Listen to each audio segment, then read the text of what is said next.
Mexico leader responds to Trump claim she agreed to stop migration.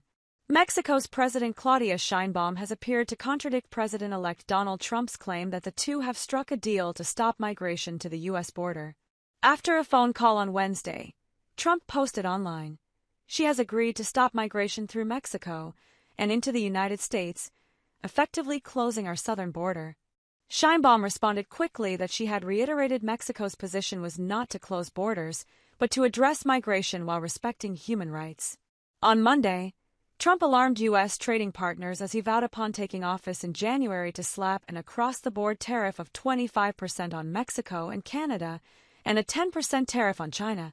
He said the import duties on Mexico and Canada would only be removed once illegal immigration and drug trafficking to the U.S. had stopped. He said China would be subject to tariffs until it cracked down on smuggling of the drug fentanyl. Sheinbaum vowed earlier on Wednesday to retaliate if the U.S. triggered a trade war. If there are U.S. tariffs, Mexico would also raise tariffs, she told a press conference.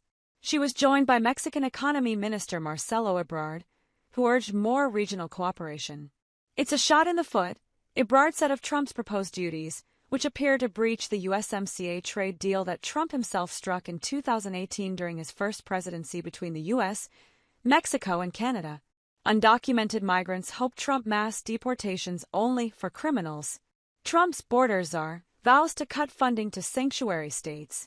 Following a phone call with Trump, however, Sheinbaum initially posted on X that the two had had an excellent conversation. "We discussed Mexico's strategy on the migration phenomenon, and I shared that migrant caravans are not arriving at the northern border because they are being taken care of in Mexico." Trump later took to his social media platform, Truth Social, to offer a slightly different interpretation of what had been agreed during their conversation. "Mexico will stop people from going to our southern border, effective immediately," he wrote. Sheinbaum later went back on X to say that she had explained to him, Trump, the comprehensive strategy that Mexico has followed to address the migration phenomenon, respecting human rights. "We reiterate that Mexico's position is not to close borders but to build bridges between governments and between peoples," she added. Meanwhile, Canadian Prime Minister Justin Trudeau held an emergency meeting on Wednesday with 10 provincial premiers to discuss how to respond to Trump's tariff threat.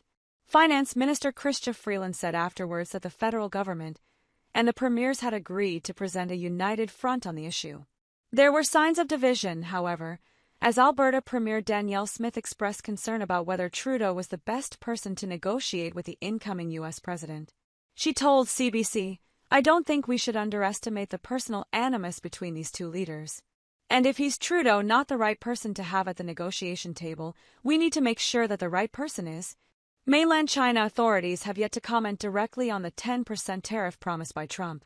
But a Chinese embassy official in Washington has said no one will win a trade war.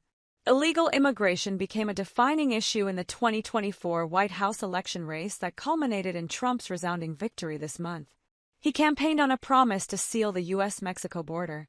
After an unprecedented influx of millions of undocumented immigrants became politically toxic for Democrats, outgoing U.S. President Joe Biden introduced restrictions during this election cycle that sharply reduced illegal crossings. Under U.S. diplomatic pressure, Mexico has been conducting its largest ever migrant crackdown, busing and flying non-Mexican migrants to the country's south, far from the U.S. border. The practice wears out the exhausted migrants, leaving them without funds to continue their journey. Thousands have been so defeated by repeated experiences of this kind of so-called internal deportation that they have voluntarily requested to be deported to their home nations. When Trump takes office, he will inherit a situation in which fewer undocumented migrants are being apprehended at the U.S. southern border than at any other time over the past 4 years.